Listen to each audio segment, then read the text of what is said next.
beragama dan toleransi. Sebelumnya perkenalkan, nama saya Kartika. Nama saya Safira Sekar Firdaus. Nama saya Samsudin Landra.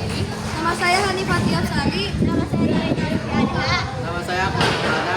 Nama saya Reni Alida Pratama. Nama saya William Pratama. Di sini kita akan mewawancarai 3 tempat. Yang pertama ada RT, yang kedua kita ke gereja, yang ketiga kita ke masjid. Yang pertama, ayo kita langsung lihat ke ikuti perjalanan kami. Assalamualaikum warahmatullahi wabarakatuh. Kami siswa-siswi dari SMA N22 Kota Bekasi ingin menanyakan beberapa perihal. Sebelumnya izin bertanya, dengan ibu siapa? Anissa. Oh ya, izin nanya nih Bu, bagaimana cara mengatasi perbedaan agama di lingkungan sekitar? Ya paling saling menghargai aja ya sesama agama gitu, jangan mencela apalagi merendahkan gitu. Jadi kita sesama agama itu, perbedaan agama harus disatukan dengan cara saling menghargai gitu aja. Saya akan izin bertanya ya Bu. Apa yang dilakukan Ibu sebagai ketua RT jika terjadi keributan di lingkungan masyarakat? Ya mungkin kami sebagai aparat menyatukan kembali gitu ya, mungkin dengan mengadakan pertemuan di antara satu pihak dan satu pihak agar bisa berdamai kembali gitu. Mungkin itu aja. Oke Ibu, aku juga izin bertanya, usaha apa saja yang Ibu sudah lakukan di lingkungan masyarakat? Paling dari kami ya mengadakan sesuatu kegiatan ya yang yang positif gitu, seperti mungkin pengajian, kerja bakti, apa yang lainnya gitu. Baik Ibu, sebelumnya terima kasih karena sudah berkenan diwawancarai. Kami siswa-siswi SMA N22 Kota Bekasi izin pamit. Sebelumnya terima kasih. Wassalamualaikum warahmatullahi wabarakatuh. Assalamualaikum warahmatullahi wabarakatuh. Kami dari kelompok 1 saat ini udah di lokasi kedua, yaitu Masjid Darussalam. Di sini kami bersama salah satu tokoh Masjid Darussalam. Izin bertanya. Ya, namanya. Saya Fauzi. Di sini saya mau bertanya sikap yang diperlukan seorang muslim untuk menumbuhkan sikap toleransi antar umat beragama. Baik. Jadi pertanyaannya, sikap yang harus ditumbuhkan oleh seorang muslim Ya. untuk bisa menjalankan toleransi beragama. Yang pasti adalah tentu seorang muslim harus memiliki keilmuan. Ya. Dari keilmuan inilah mereka dapat mengetahui bagaimana sikap mereka terhadap umat beragama. Dan dalam hal ini tentunya kita berada di negara Kesatuan Republik Indonesia yang menjunjung tinggi kebinekaan. Ya, kita mengadopsi prinsip Bhinneka Tunggal Ika dalam kebangsaan dan kenegaraan kita. Terdapat beberapa agama yang menyatu di dalam suatu kenegaraan. Tentu sikap toleransi itu sangat wajib dan patut kita junjung tinggi agar kesatuan kita tetap utuh sebagai bangsa yang besar, bangsa yang memiliki keberagaman, dalam hal ini keberagamannya dalam hal agama, ya, sehingga umat muslim wajib mengetahui bagaimana hukumnya seorang mukmin yang taat, mukmin yang mengaku dia mengikuti, dia patuh terhadap ajaran agamanya, ajaran Islam.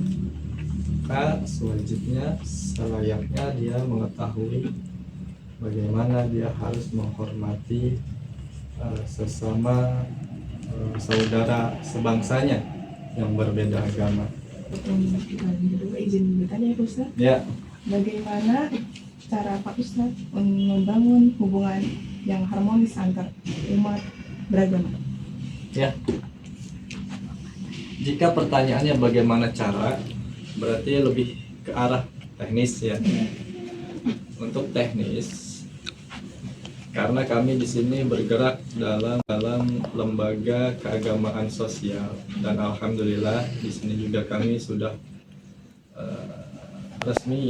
secara resmi disahkan di bawah Kementerian Agama sebagai Lasnas.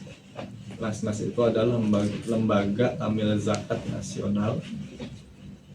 Di antara misi atau program dalam lembaga Lasnas ini adalah misi kemanusiaan. Maka bisa jadi dengan cara inilah ya, dengan wasilah atau perantara program kemanusiaan inilah kita bisa membangun toleransi beragama dalam umat beragama. Tadi apa pertanyaannya? Bagaimana cara kita membangun toleransi antar umat beragama, seperti itu kan ya? Ya, salah satunya mungkin itu. Salah satunya kita berkolaborasi, bersinergi dengan umat agama yang lain dalam tujuan atau misi program kemanusiaan. Tanya ini Ustaz, bagaimana peran tokoh agama seperti Ustadz dalam mempromosikan toleransi dan mengatasi diskriminasi di kalangan umat beragama? Ya, tentu peran tokoh agama itu sangat penting ya. Kita harus rela untuk mengisi setiap waktu kita, setiap kegiatan dan aktivitas kita untuk mengkampanyekan bagaimana seyogyanya kita sesama bangsa yang satu, sesama warga negara yang satu, harus saling bangun-membangun ya, saling tolong-menolong. Berarti tokoh agama haruslah aktif, berperan aktif, terjun ke masyarakat, tidak bosan-bosannya mengkampanyekan, memberikan penyuluhan, menggandeng antara tokoh agama yang satu dengan tokoh agama yang lain.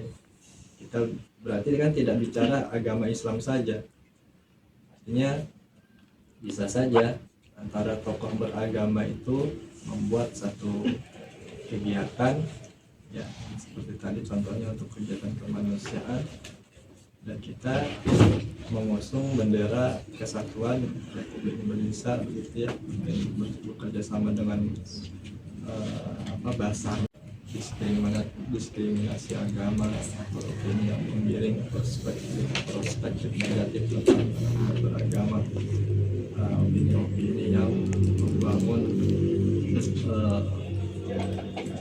perpecahan yang mempunyai potensi untuk antar agama saling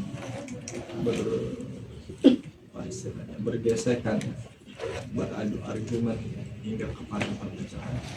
Kita juga perlu mengcounter dari situ, membuat meramaikan media-media sosial dengan ajakan-ajakan kebaikan, dengan ajakan persatuan. Jadi itulah intinya Sekian dari wawancara kami kali ini. Kurang lebihnya mohon maaf. Wassalamualaikum warahmatullahi wabarakatuh. Salam, kami dari perwakilan SMA 22 Kota Bekasi. Di sini kami ada studi wawancara terkait toleransi dan diskriminasi. Pertama-tama, Bapak namanya siapa? Oh, ya, perkenalkan, nama saya Frater Theo. Saya sedang tugas pastoral di Gereja Maria Bunda Segala Bangsa. Kurang lebih begitu. Nah, tugas pastoral itu adalah untuk tinggal bersama dengan para pastor di Gereja Maria Bunda Segala Bangsa di Cibubur ini. Begitu. Kami di sini izin bertanya tentang 3 materi ya, tentang toleransi dan diskriminasi menurut agama Kristen. Yang pertama itu saya ingin bertanya tentang apa makna toleransi dalam perspektif umat Nasrani. Perspektif toleransi dari umat Kristiani itu berangkat dari Alkitab, dari ajaran Alkitab, dari kitab suci itu sendiri. Ya, ini dalam Alkitab itu diajarkan bahwa kasihilah sesamamu seperti dirimu sendiri.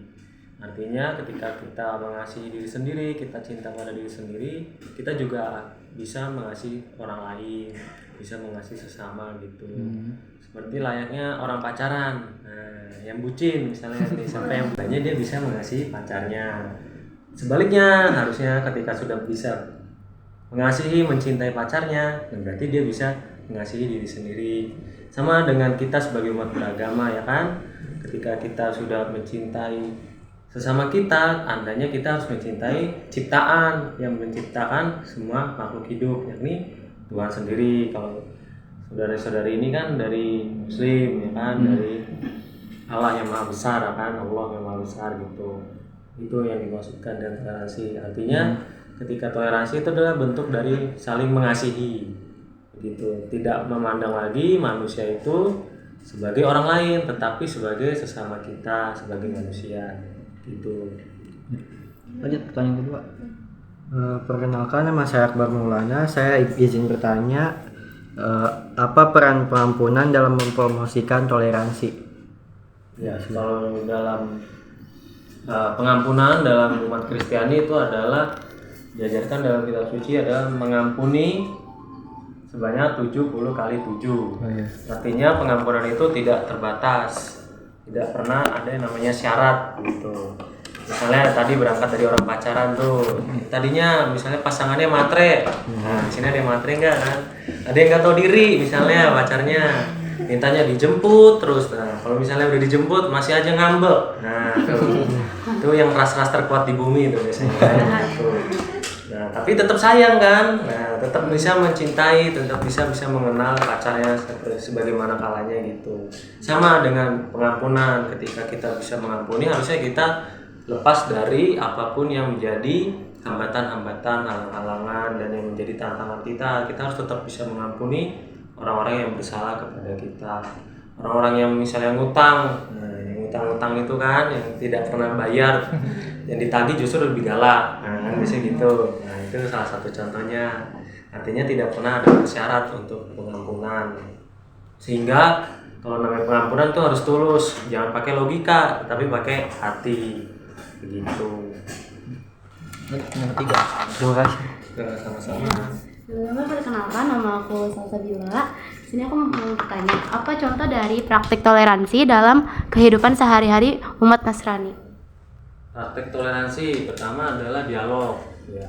Dialog artinya kita membangun relasi. Seperti kita ini, saya Katolik, kalian semua adalah non Katolik, non Nasrani, Muslim ya kan.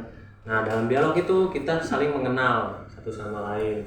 Artinya ada suatu kebenaran-kebenaran, suatu ajaran-ajaran yang mungkin kalian percayai, kalian imani dalam agama kalian. Sama dengan saya juga. Akhirnya kita menemukan pemahaman yang baru. Kalian memahami begini, kami memahaminya begini. Nah, itu tadinya pengenalan. Lalu yang kedua adalah relasi yang memunculkan dan menimbulkan kasih. Ya, ketika tadi misalnya dalam perjumpaan dialog itu kan ada salam, ada sapaan. Nah, disitulah kasih terbentuk. Jadi tidak ada namanya sekat-sekat antara manusia satu dengan yang lain. Satu sama lain adalah sama dengan tujuan yang berbeda-beda. Nah, dari situ dialog dan juga kasih yang dibangun dalam praktik-praktik kehidupan toleransi itu satu sama lain semakin menjaga nilai-nilai keluhuran. Begitu. Terima kasih Pak udah menjawab pertanyaan dari kami. Ya. Selebihnya mohon maaf ya Pak. Salam Pak.